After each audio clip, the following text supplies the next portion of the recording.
Okay, we definitely are blessed today to actually have somebody in the studio who is performing the activisms more so than politicizing. This is a man who I've admired from afar for quite some time now. Some of his efforts, I believe, should be put more out on the forefront, and hopefully people will start to follow suit.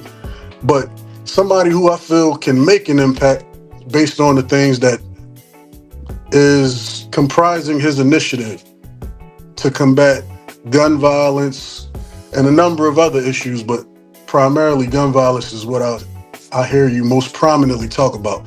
So I want to introduce Mr. Jamal Johnson. How you doing? Hey, I'm doing good. Glad to have you here tonight. I want to talk about some things that are going to hit close to home. We have a administration change. Cherelle Parker is our new mayor in Philadelphia, and she's shaking some things up. And I kind of like what I see so far. I see some obvious changes down there in the Kensington area, which has been made most famous for what appears to be, or what people perceive to be, an open air market for drug trafficking, illicit drug use in public. Just a real eyesore and a dangerous area, really dangerous area. But things look to be on the up and up. And I just want to get your thoughts on that. How you feel about the new mayor and how things have been going her first few days? Well, I agree with you that it does appear like there's some things she's doing in Kensington. My problem is most of these candidates ran on trying to address gun violence going on in Philadelphia.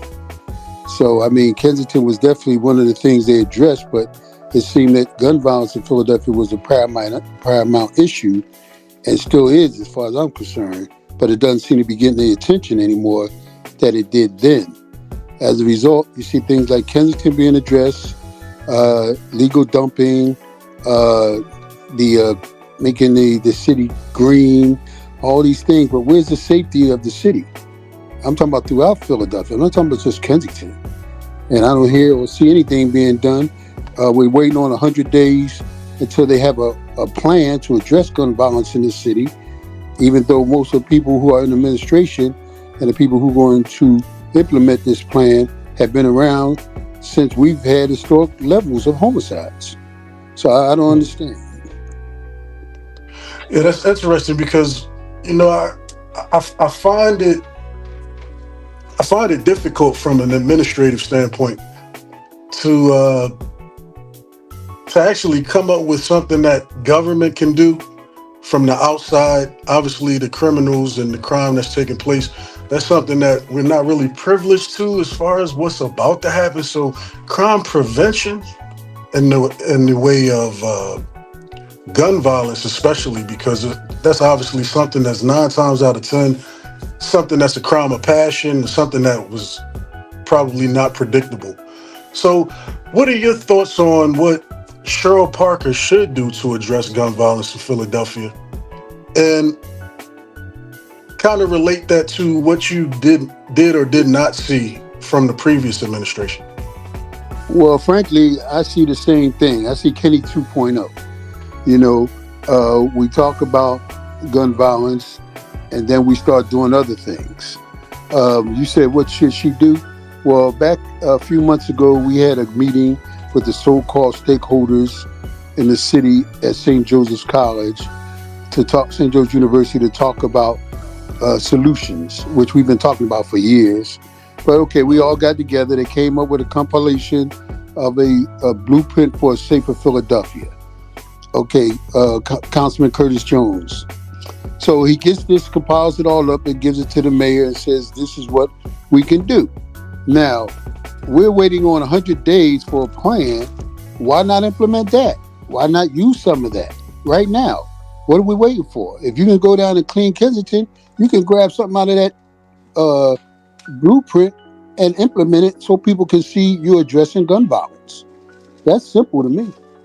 Quick, since you mentioned it, What are some of the stronger points to that legislation or that initiative that you believe would be helpful right now if the Well, people aren't familiar? well, one of the things that I think, and it's in, I haven't had a complete copy of it, and it seems to be a little hard to get. But from what I know from being there, some of the things that were brought out and some of the things that I was actually involved in during the time that we had that, one of the things was initiative Operation Hug the Block, in which we went to Mm, 77 of the most violent neighborhoods in Philadelphia for 77 nights and patrolled those communities. And I believe that that right there is a starter point that we could have. Not only does it provide hopefully some safety for communities, but it shows the community and the people that there's something actually being done, as opposed to a bunch of speeches and talk. I mean, they talked about Kensington, then they went down there and started cleaning it up. Well, what are you doing for gun violence? What have you done to show us that you're addressing gun violence? All we're being told is we have to wait 100 days till you come up with a plan. right. But meanwhile, you got an example in what we did over the almost 2.5 months. Okay, you can put that into place right now. That can be happening right now. Get people that want to be paid to patrol the communities until you find this plan that you're coming up with. That's one item right there I think could be done tomorrow. It can be paid for tomorrow, and it will show the city that there's something different on the streets of Philadelphia.